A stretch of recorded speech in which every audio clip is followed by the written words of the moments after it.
ಸಮುವೇಲನ ಗ್ರಂಥದಿಂದ ವಾಚನ ಅಧ್ಯಾಯ 21. ದಾವೀದನ ಪಲಾಯನ. ದಾವೀದನು ನೋಬ್ ಊರಲ್ಲಿದ್ದ ಯಾಜಕ ಅಹಿಮೆಲೇಕನ ಬಳಿಗೆ ಬಂದನು. ಅಹಿಮೆಲೇಕನು ದಾವೀದನನ್ನು ಭಯಭಕ್ತಿಯಿಂದ ಎದುರುಗೊಂಡನು.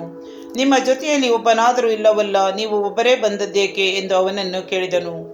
ಅವನು, ಅರಸರು ಒಂದು ಕೆಲಸವನ್ನು ಆಜ್ಞಾಪಿಸಿ ಇದನ್ನು ಯಾರಿಗೂ ತಿಳಿಸಬಾರದೆಂದು ಕಟ್ಟಪ್ಪಣೆ ಮಾಡಿ ನನ್ನನ್ನು ಕಳುಹಿಸಿದ್ದಾರೆ.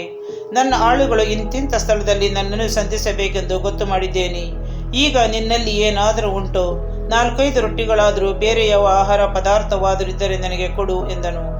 ಆ ಯಾಜಕನು ದಾವೀದನಿಗೆ, ನನ್ನ ಬಳಿಯಲ್ಲಿ ಪವಿತ್ರವಾದ ಮೀಸಲು ರೊಟ್ಟಿಗಳ ಹೊರತು ಬೇರೆ ರೊಟ್ಟಿಗಳಿಲ್ಲ.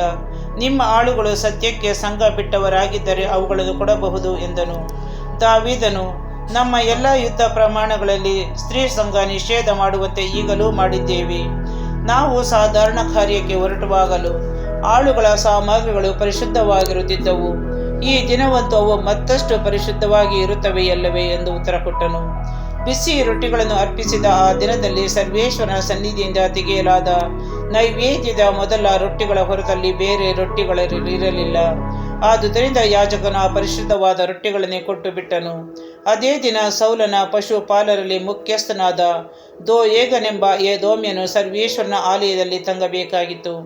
ದಾವೀದನು ಅಹಿಮೆಲೇಕನನ್ನು, ಅರಸರ ಕಾರ್ಯ ತುರ್ತಾದದ್ದು, ಆದ್ದರಿಂದ ಕತ್ತಿಯನ್ನಾಗಲಿ ಬೇರೆ ಆಯುಧವನ್ನಾಗಲಿ ತೆಗೆದುಕೊಂಡು ಬರಲು ಆಗಲಿಲ್ಲ.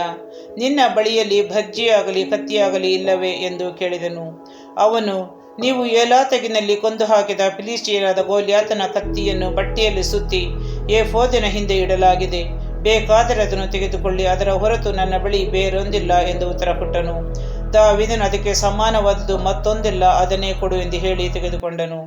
ದಾವೀದನು ಸೌಲನ ಭಯದಿಂದ ಅದೇ ದಿವಸ ಗತ್ ಊರಿನ ರಾಜನಾದ ಆಕೀಷನ ಬಳಿಗೆ ಓಡಿ ಹೋದನು.